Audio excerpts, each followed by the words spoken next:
Hey everybody, it's David.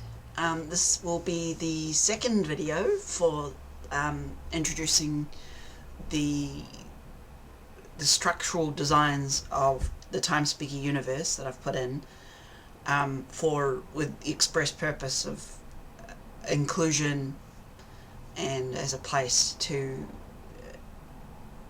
where everyone who experiences systemic oppression, hopefully, will be able to find a place. So this week I'm talking about essentially homophobia and the discrimination against different sexualities. Now this particular element got into TSU quite early. I think it was only the second rewrite of Time Speaker, which was the original first book in the series, where I realised that my character, Jessal, was probably gay. I don't generally design characters with an innate sexuality. It just sort of happens. It's like I create the structure of the character and give them their history, and sort of they're almost like a mental version of I don't know, a computer program. So I sort of program the character and then just let them go and see what happens, see what they do, see what they choose, see how they react. And Giselle kept sort of, being specifically attracted to men, and that was fine. I mean, I've never actually been homophobic myself, but for a very long time I was really worried that because this is in early 2000s, and I'd had a childhood and teenage years of observing the homophobia in our society and being a victim as well, because I don't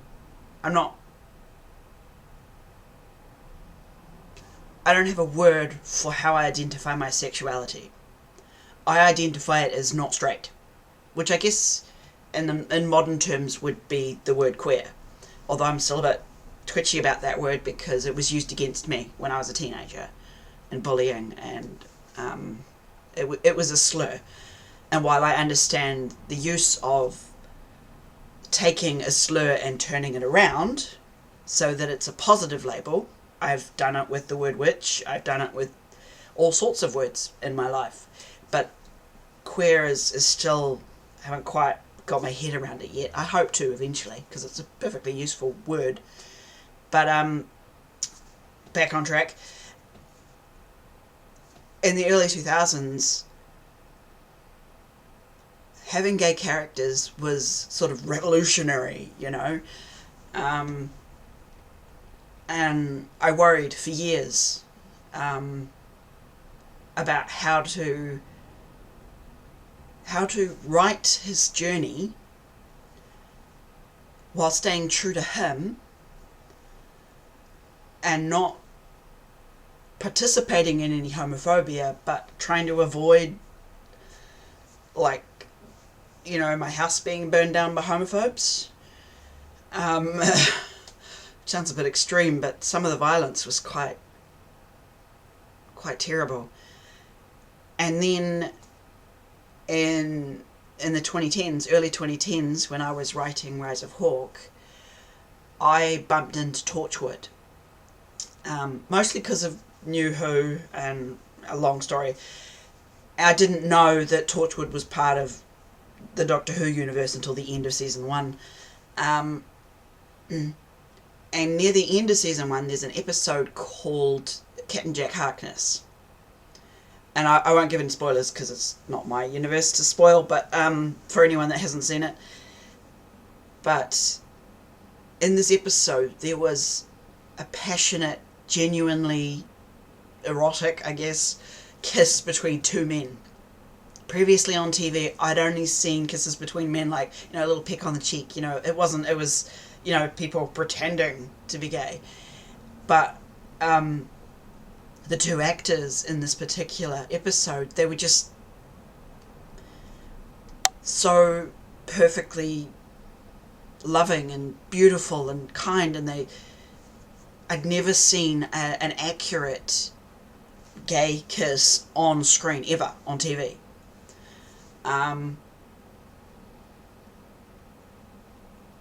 And it formed this moment where I realised, stuff the bloody homophobes, essentially. It was more important that we had representation. I mean, it kicked the stuffing out of me, seeing that scene, seeing how genuine, how beautiful, how just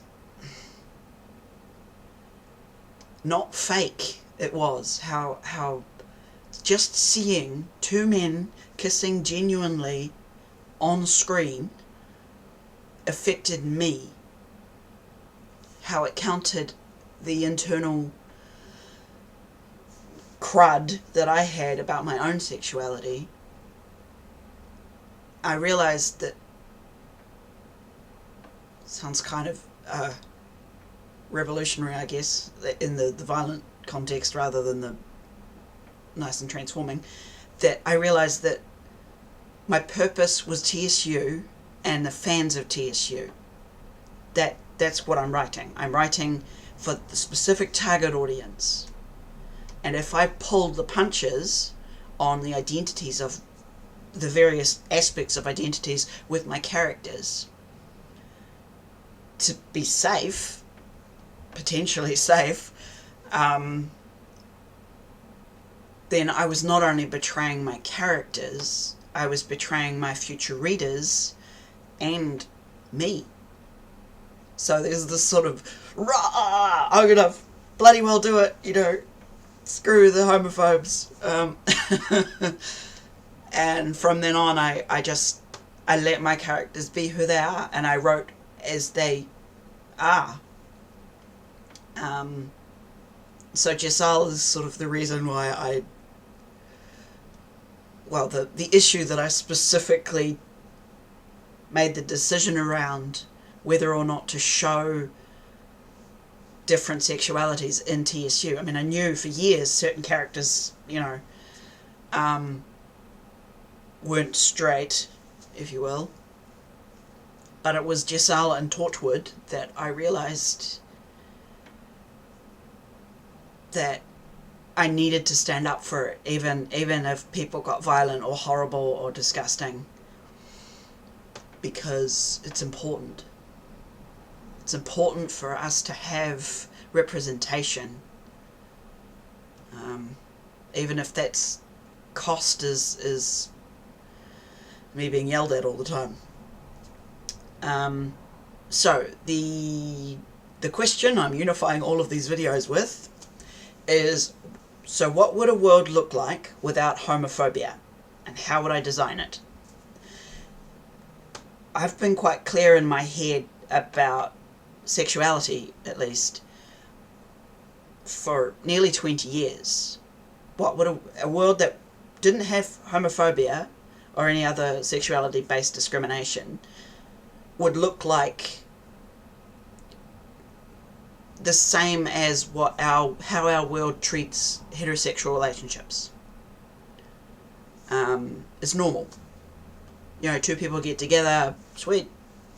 There's no comment, there's no ooh, or there's no, oh, they're so brave, or there's none of that stuff. It's just completely normalized. No one blinks an eye at heterosexual relationships, and so in a world that didn't have that discrimination, all relationships would be normalized, would be just part of living. Who cares? It's just living, it's just normal. And here is my disclaimer, my aside, which I've written verbatim, so I'll read it out. For the gross people in the back who make such a disclaimer necessary, when I'm talking about all sexuality being normalized, I'm talking specifically about what happens between equal, consenting adult humans, or humanoids in the case of the Outer Unknown people. Anything else is abusive and particularly unwelcome in TSU. Okay, so I'm being completely as clear as I can be without getting into trouble on YouTube or whatever. It's specifically for adults. Specifically for people with full consent and equal power. And that's what I mean. Just those sexualities between consenting adults. Okay? So, back to the thing. So, in a world without homophobia, all adult sexuality would be normalised, and people would simply love who they love without systemic or social discrimination. They would just live. As a consequence of that, in TSU, people don't, like, we have labels, we have words like lesbian or gay or bisexual or pansexual or whatever, because we've had to create these words, we've had to draw on these words to define ourselves and discern between heterosexual and not heterosexual. Like, it's because of the discrimination, we've needed those labels in order to have a narrative, to describe, to not justify, because we don't need to justify what isn't actually shameful, but to fight against that discrimination. To make a stand, you have to know where you stand. You have to know your tūranga waiwai. You have to know where you sit, where you stand, who you are, where you come from, what your stance is, to be able to put your foot down and go, no, back off. That's wrong. The discrimination is wrong. But in a world that never had that discrimination, they wouldn't need to develop those words. There isn't a reason, if all sexualities, adult sexualities are normalised, if they're just normal, just whatever, who cares? Okay, those people are screwing, sweet, okay. And it doesn't matter gender or sex with the characters, with the people. In that sort of environment, you don't need to know, that person specifically identifies as female and is specifically attracted to females only. Like, it's not woman only. It's not, there's no need to define those specifics. There's no need to have that as a part of your identity, because it's normal. It's just life. It's just relationships. Which then, of course, leads to the other problem. Most of my writing, if not all of my writing, minus a couple of scenes that have to be externally narrated, they're narrated by the character. So if Giselle is the one who's the scene is done from his perspective, I can only describe what he notices, what he sees, what he is aware of. So all this other stuff could be happening at the same time, but he won't. If he doesn't notice it, I can't talk about it. And so if a character perspective doesn't care to notice, they don't say, oh, that's my friend so-and-so, they're in a gay relationship, or whatever terms you want to use. That sort of observation doesn't happen. That's just a friend, or that's their wife, or whatever. They don't think about these things because it's not a thing that's been a problem. There's no discrimination. There's never been that kind of discrimination. Not for like 10,000 years in their species. It's not a thing that happens. And so if the character can't describe it, sexuality is a little easier because, you can describe them holding hands and being cute and stuff. But because no one is aware of it in the same way that we are, I sometimes can't describe it in the text. Like, if all my characters were Earthlings, like, Giselle would know that he's a gay, asexual man. They would know. Or an asexual gay man. He's both. I haven't got all the really specific terms down. But he's not exclusively, but he tends to, if not only, is attracted to men. And so if he was here, he would already know that he's a gay man. Because that's part of the identity, the part of the areas that we use to identify ourselves as part of our culture. But his culture doesn't have that, so he's not walking around going, I'm only attracted to men, I'm only attracted to men. He's just like, oh, that's a nice bum, or whatever. I mean, with him it wouldn't be a body, it would be a person. Because it's mostly romance only, not sexual.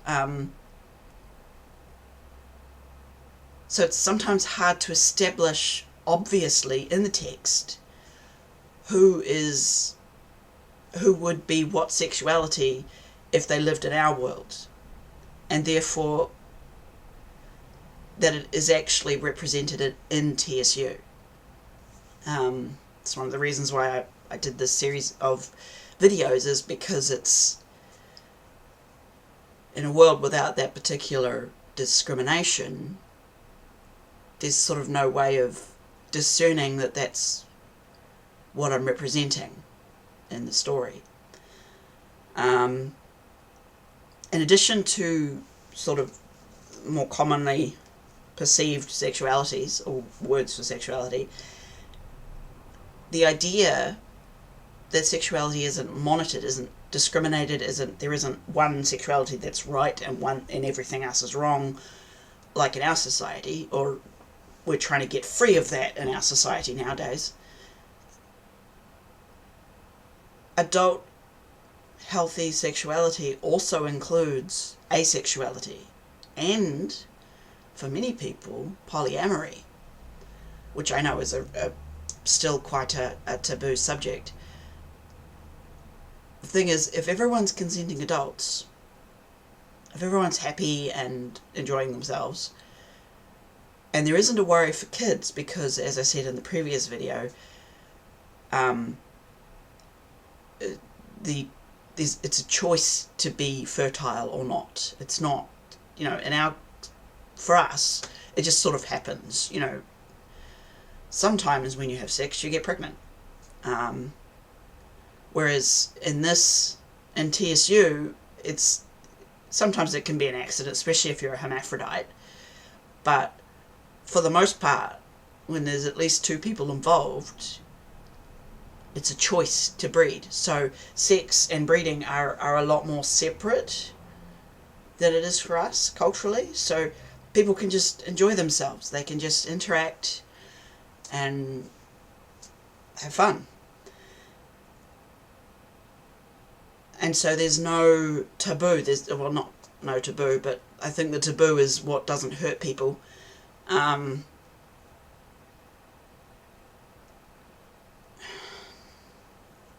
So there isn't a sense that there's a right way to have a relationship other than avoiding harm. And everyone being consenting adults. So there's no one right way to be in a relationship. No one right anything other than not hurting people. I mean, unless people are consenting to that. You know what I mean? I'm stumbling over myself trying to avoid saying stuff that might be misconstrued and then choking myself with my own anxiety. TSU is designed to be as open as possible while not enforcing harmful things. And sexuality is hard for me because I'm almost completely asexual. I'm not particularly interested in that whole department. And so it gets awkward for me. But I believe that as long as everyone's enjoying themselves and it's not harmful or abusive, that sexuality should be a thing that's joyous, a thing that's enjoyed, a thing that shouldn't be discriminated against. And I've tried to reflect that in TSU so that as many people as possible can find themselves welcome in TSU. And while in the current canon characters, I don't have an out polyamorous relationship. It's open, and there's actually a canon one in one of the history stories, Journer's Notebook, which I still can't figure out how to publish because it's too big. And so I want to just establish that it's open. It's as long as everyone's happy and consenting adults, it's cool. And as an asexual person myself, there needs to be room for people who just don't want to engage in those sorts of activities.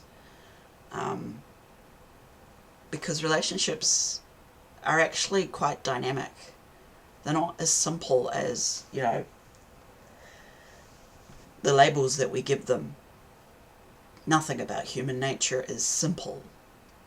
Even though we're trying to simplify them all the time with labels and rules and all that kind of stuff. And people should be able to just say, nah, I'm not interested, sorry. And there not to be a huge drama about it, And I've tried to establish in TSU that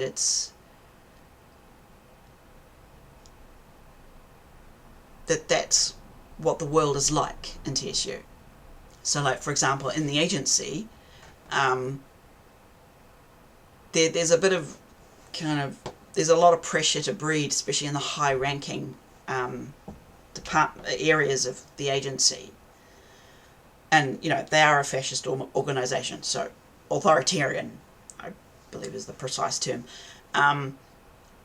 So there is a bit of sort of abusive, on the edge of abusive stuff there to do with sexuality. But if someone is asexual and they state it officially, they're not asked to make babies, particularly if they're not a hermaphrodite. And so even the evil corporation is open and, well, not completely open, but because their focus is on breeding stronger psi abilities.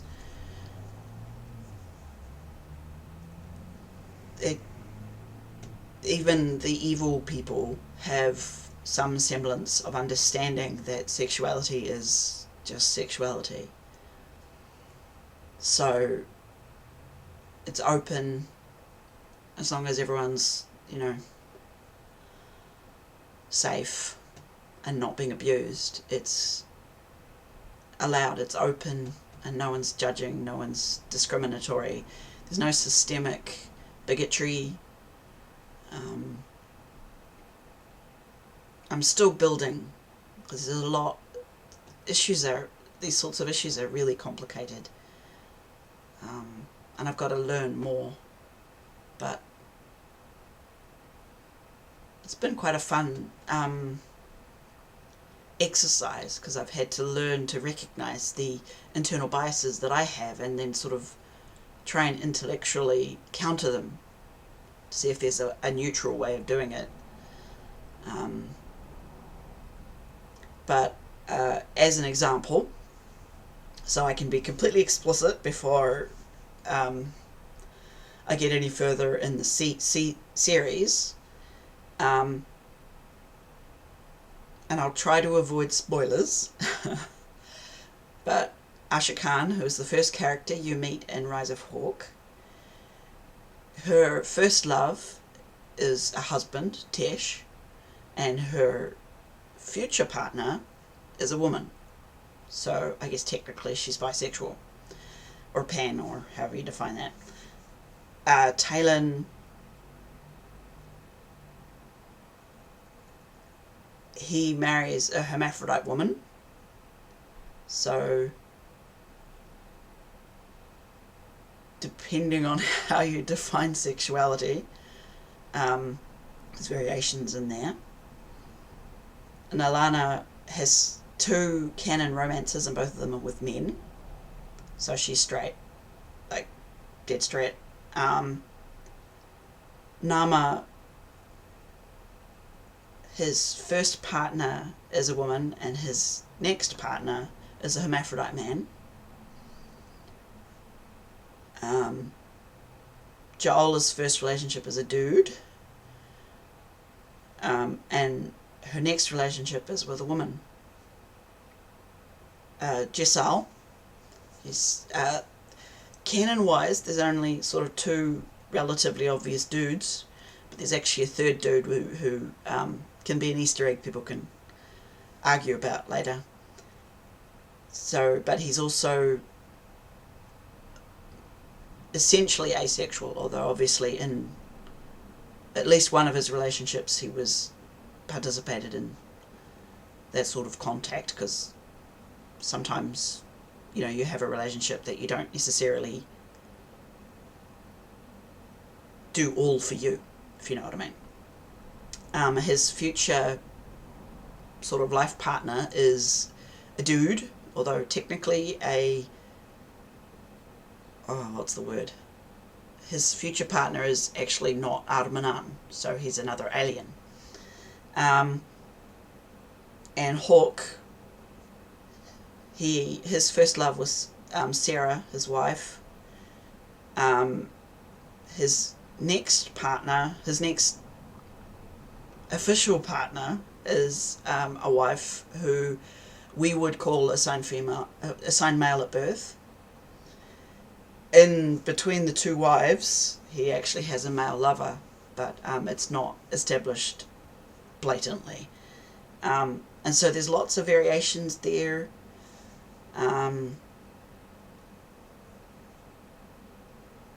There's also, and amongst all of those 2 stories, because that's just Rise of Hawk and Timespeaker, the first 2 books of the series, the main characters. Each book has their own set of characters, which often overlap, but there's quite a few main characters over the 12 books of the series. There are other underlying relationships. Some of them are overt, some of them are sort of established canon, but not overt, hidden. But it's all treated the same way. We're all just loving who we love. And that's how I would like to see the world one day. Just people not being forced by society to be ashamed of those who they love.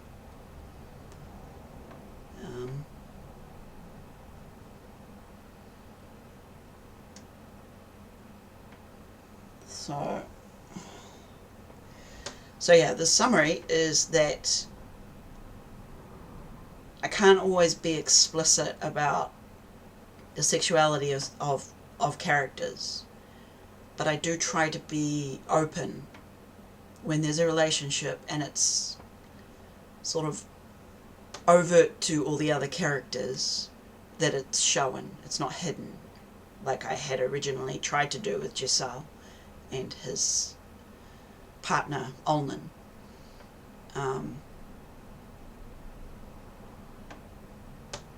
I think it's so important for people to live their lives as themselves without society shaming them for things that don't hurt people.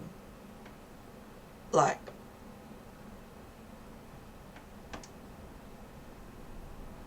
we're